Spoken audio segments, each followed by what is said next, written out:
106.1 KMEL, your girl Ro right here. So I'm going to go ahead and kick it off with an intro. All right. So persistence is defined as firm or obstinate continuance in a course of action in spite of difficulty or opposition. Determination is defined as firmness of purpose. Both persistence and determination are some of the key attributes of our guest's success. When people are in pursuit of a goal or a dream, they are so quick to give up when results are not coming in as quickly as they'd wish. Some give it days, weeks, or a few years, then give up. But this rapper gave it 11 years, so he is not an overnight success. From door dashing to getting signed to Nas's label, Mass Appeal, he's living proof that dreams do come true. Now he's making music that appeals to the masses and touches people's lives more than he probably could have ever imagined. So I'm going to read a message, and you're probably going to remember this. Last year, my friend put me onto your music, and all she ever played was you. She passed away in a car accident a few weeks ago, and the last song she updated our playlist with was the one called Grace. Thank you for giving her so much joy in her life.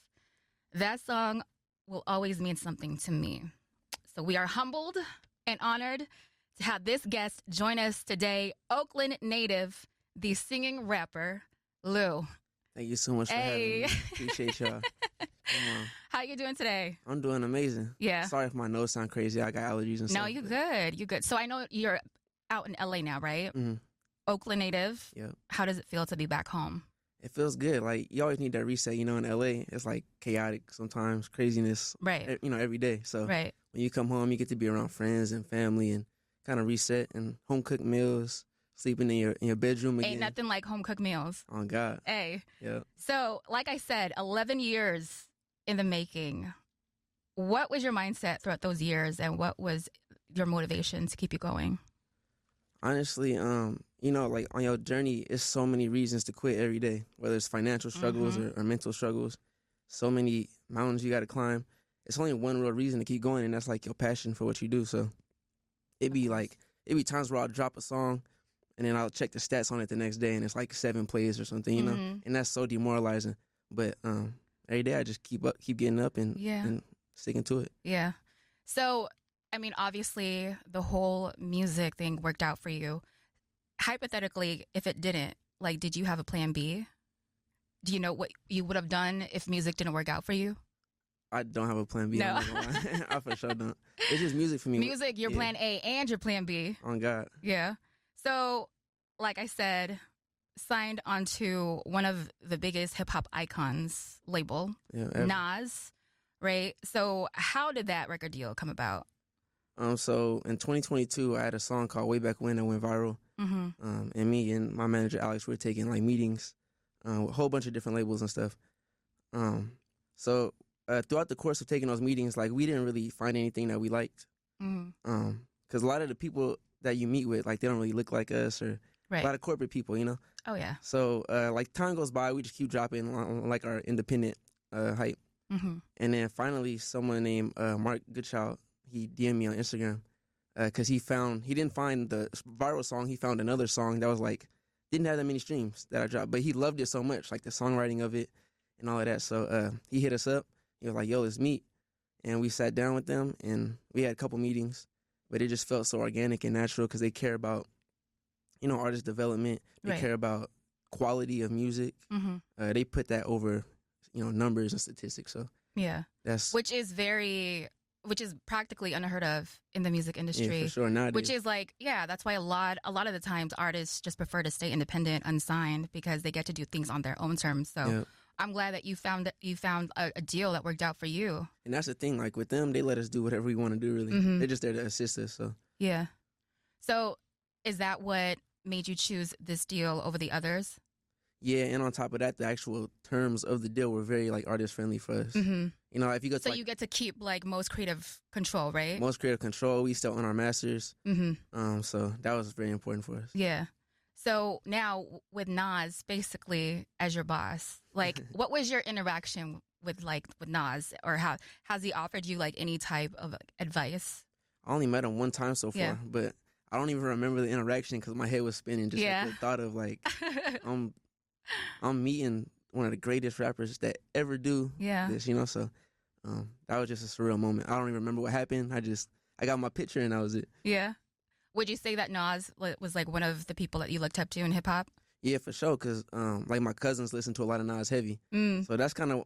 I know I'm from the Bay, but really I grew up on like a lot of East Coast like lyricism. So that was him, Jay-Z, people like that really played a big part in my creative process. So what did your cousins say, or what did they say when they found out that you got signed to Nas? Man, they couldn't believe it. Still to this day, they talk about that all the time. Like they're like in disbelief about the whole thing. Which I'm happy for. You know, those are people that I've been chasing my dreams with, my cousins. So for them to be a part of this with me is dope. Right.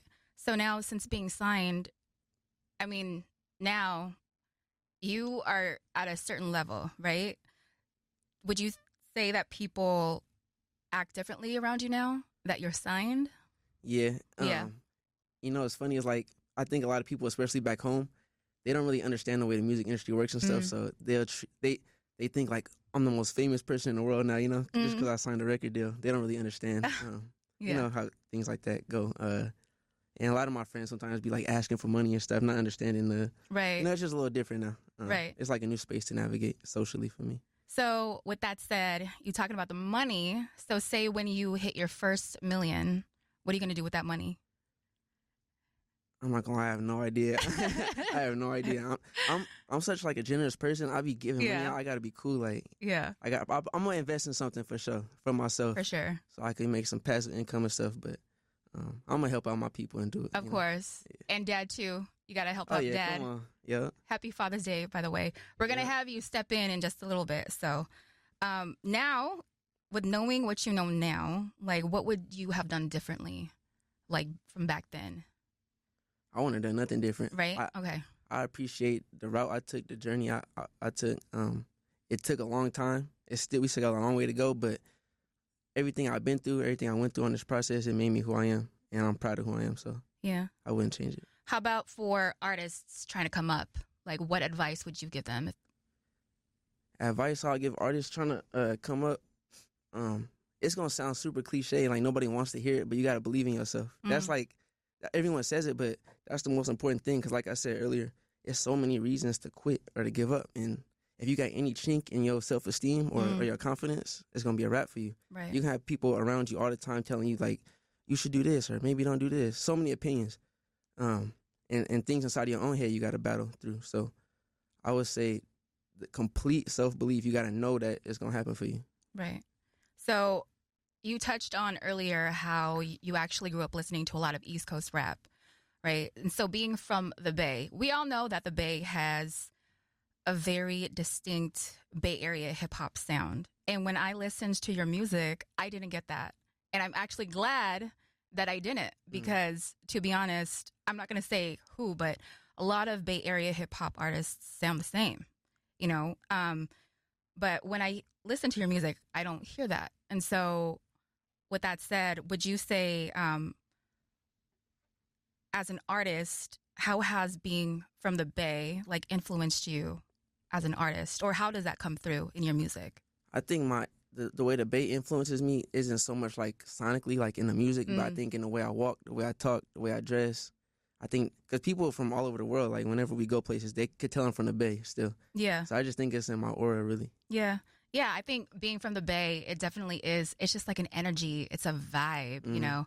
And so, like I said, you don't sound like the typical Bay Area artist, but just listening to the lyrics and just your energy, you can tell that you got Bay Area in you. Yeah. And so speaking of the Bay, there's so many talent out here, right? And I feel like it's been known for such a long time that, you know, we're very rich in culture, just the way that we talk, the way that we dance, the way that we dress.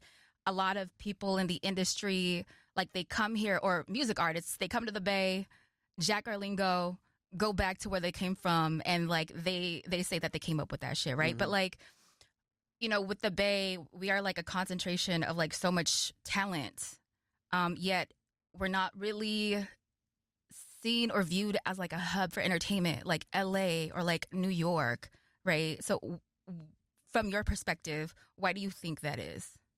I think the Bay Area really gives like underground culture vibes. Like you said, we don't get mainstream credit for the stuff we do, but you can see like the remnants of or the artifacts of our culture and everyone else's culture. Yeah, I think musically, for us to become more mainstream, I think we have to put more focus into the quality of our art in the Bay Area. Yeah, because like I said, it's really underground. The process, like do it yourself.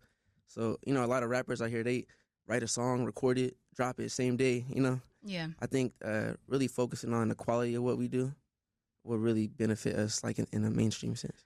I think that, you know, a lot of artists out here in the Bay, they're just very focused on community, and there's nothing wrong with that, right? But I feel like with Bay Area artists, and I'm talking about the ones like who all sound the same, they're pretty much their audience is each other. Mm-hmm. So I feel like to really get into a position to reach the masses, you got to really put yourself out there and like make the right moves, which you've done because you moved to LA, right? Yeah, for sure. Yeah. So I think that is something part of the formula that a lot of people out here, they miss. That's a good point too about like the audience being each other, because if you look at the Bay Area artists that have like blown up globally, like a Kehlani, for instance, or her, they don't sound nothing like, right. You know, They do it every now and then, you know, but that's a good point. I agree with that. Yeah. So, and that's the thing, right? Because there's so much talent, and the way that I put it is like, I feel like a lot of the artists out here, you know, they want to stick to their roots and keep shit real. Mm-hmm. But at the end of the day, it's keep it real broke. And that I say that shit all the time. And really, the reality is that's what it is. You know, again, there's nothing wrong with sticking to this audience, right? But again, outside of the Bay Area, like the music, there's not far of a reach. Yep. So if you really want to appeal to the masses, you really got to like formulate your own formula to make that shit work, which you've done. Yep. Yeah. That's the thing. When I make music, I make it for like festivals. I think about like Coachella, Rolling Loud. Yeah. I think about that type of sound, and I think about like the crowd interaction in those settings. Yeah. Because that kind of helps like broaden like my creative process. Yeah. So no, exactly. And like I said, you know how Bay Area, the audience of a Bay Area artist is for everybody at home. Mm-hmm. So it's like, but for you, your music, which by the way, we're going to talk about that. Your music really, there's really something for everybody. For sure. So with that said, Rain Man, your EP, for somebody who's going to be listening to it for the first time, what do you want them to take away from your EP? With the EP, the goal with the EP was really to like kind of show people our artistic range, like, the versatility. So you got trap music on there, you got introspective rap, you got Afrobeat, R&B. It's a vibe for, like you said, for everybody. So that's really what I want them to take from it. Because I'm kind of new to the world still, so it's like I want you guys to see everything I could do. I'm not just a one-trick pony, you know? I'm going to read another message. So if you guys couldn't tell, I'm all about receipts, right? So, okay. I'm going to read this. You're going to remember this message. Bro, I just wanted to tell you that you have a song called Time After Time. And earlier this year, I was diagnosed with non-Hodgkin's lymphoma. And that song helped me get through all my chemo sessions. I was so scared to die, but your lyrics kept me focused on getting better. And last week, I had my last session, and I'm cancer-free. Thank you for helping me through that. And just know I'll always support you no matter what. God's favorite. Yeah. Those messages mean so much to me, for real. I get those like all the time. And it usually be people from like out of the country, too. That's the crazy part. Yeah. Yeah. Those are from Instagram, right? I'm assuming. It is. Oh, yeah, Yeah, okay. I had to stalk your Instagram to do my research. Nah, that's real. That's real. Yeah, that's the thing. I've built like a really strong community with my fans. Yeah. Because I feel like if you make deep, meaningful music, it just attract people to you, and it keeps like the type of fan that's gonna stick around for the long haul. You know, so that message really resonated with me because I actually am a cancer survivor. Oh, I wow. also had non-Hodgkin's lymphoma. Really? Yeah. Congratulations. Thank you. Congratulations to you too over here curing cancer. Come on. Yeah. I'm just doing my part in the world, you know. Okay. So, like I said, I recently listened to your project. So shout out to the homie Ultimate. So he put me up on your EP. So I'm gonna read him. When he sent me your music, I sent him like a whole paragraph about what I thought about your music. So I'm going to read it to you. Okay, please. Okay. All right.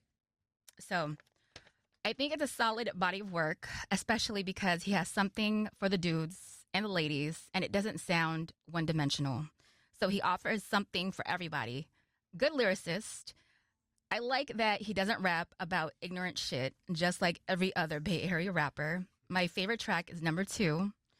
Not sure if Drake's song Take Care is sampled on number 4, but it sounds like it. I think if any song sounds like a Bay Area track, it's number 6. So yeah, that's what I said. So thank you. I'm glad you like it, for real. Dope project. So are you starting to make music? Are you going to have your first release under Mass Appeal?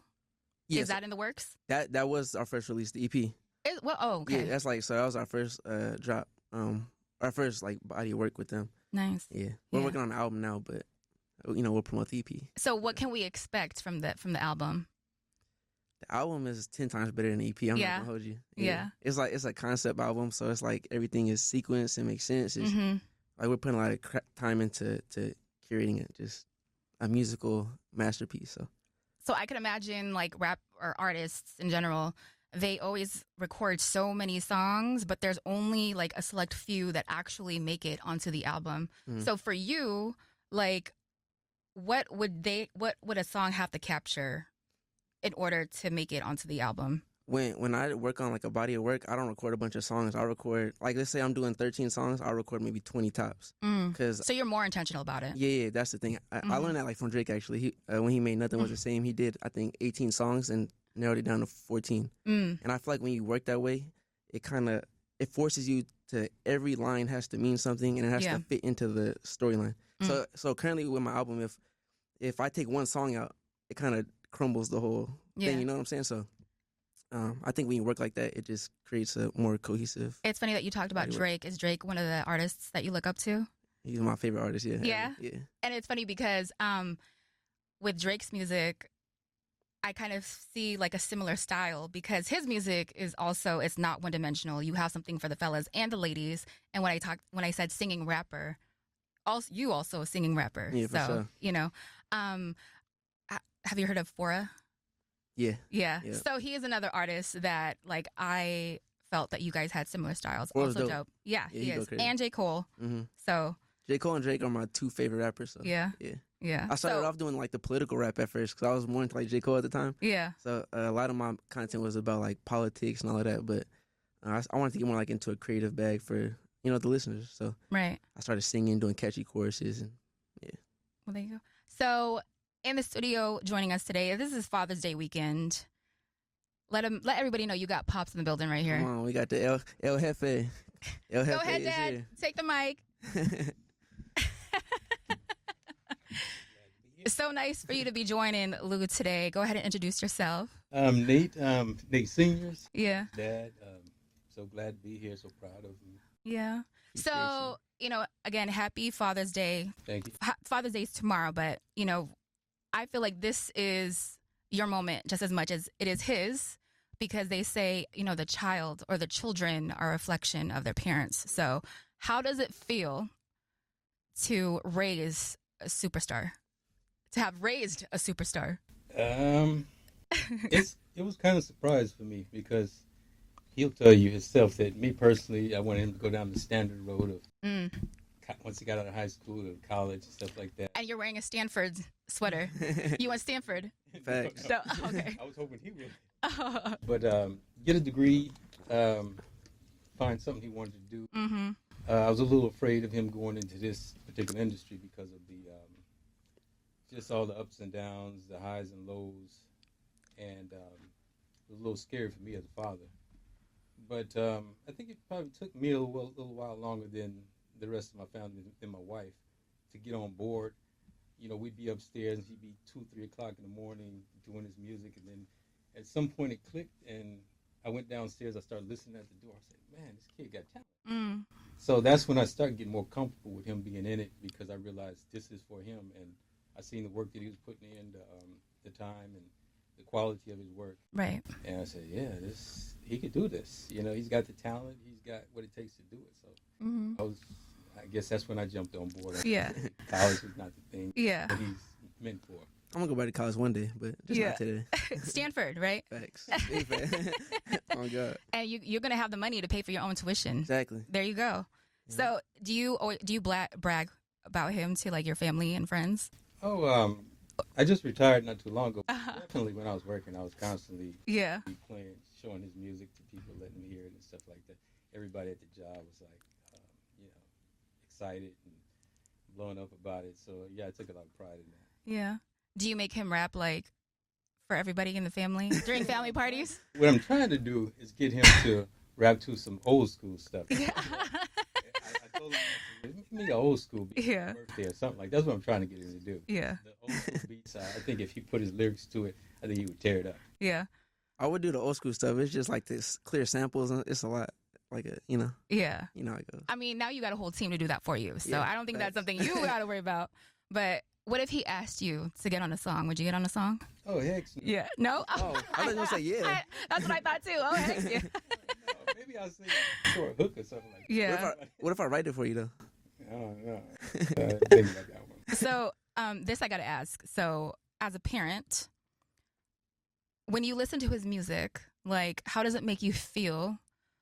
This is gonna get awkward, but how does it feel like when you hear him like rapping about females and doing the sexy dance and stuff like that? I'm probably more laid back about it than his Yeah. mother is.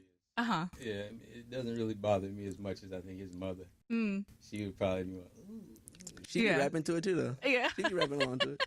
But, for the most part, it's good. I know it's come from a good place. The main thing I look at when I see his videos and stuff like that, I don't see the AK-47, Mm-hmm. the 40 ounces and stuff. Yeah. Like that. So, I'm cool. How was he? How was he as a kid growing up? Or what was he like?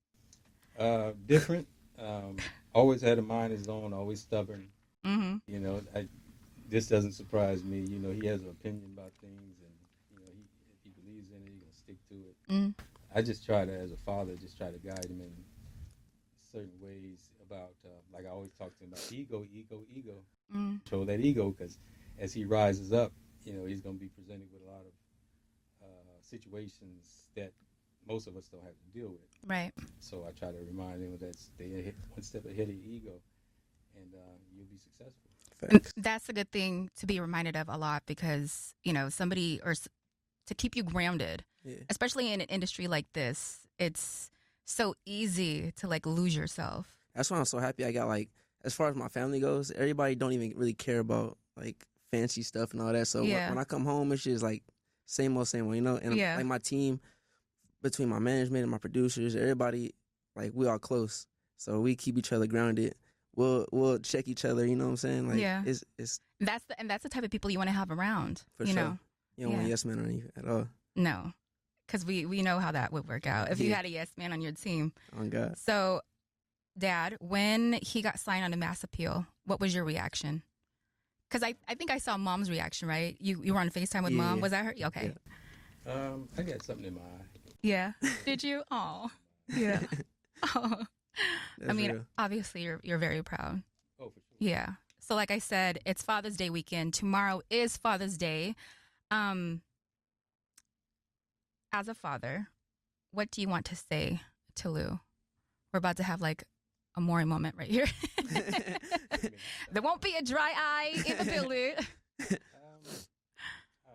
For sure, I want to say that I'm very proud of him. He's never put us through worries when he was young, running the streets, and hitting the clubs and being out 2-3 o'clock in the morning. Mm-hmm. Worried about, especially with all the stuff that's going on in Oakland. Never put us through that. And he's pretty much been around family. We go camping and stuff together from the time he was a little boy on up. He used to get mad at me because every time we go camping, I'd cut all his hair off. We worried about the kids. Going straight ball for real. Yeah, it's just like a lot of family stuff we've done together, and he's never had a problem with it. Mm. And the friends that he have had has always been friends that we've known, so good kids. So I feel blessed that we didn't have to go through a lot of that. Yeah, you got to get Nas to come to one of your family parties. That's my goal. Like, yeah. That's my goal. That's happening this year. Yeah. For sure. I got that brisket for him. Right? Have him come through for a carne asada. Right? Yeah. Come on. So, Lou, all right, what's next for you? What can we expect next from Lou? Next from Lou, I'm going to be the biggest artist in the world. Mm-hmm. I'm going to keep grinding. Nothing new there. You can expect to see me everywhere, hear me everywhere, you know. And I'll be back. Next time I'm back, we're going to be in the motorcade of Suburbans, you know what I'm saying, doing the presidential. Let them know, for everybody listening right now, where can they find your music? You can find my music everywhere, Apple Music, Spotify, SoundCloud, all of that. At Where's Lou, at WHEREISLEW.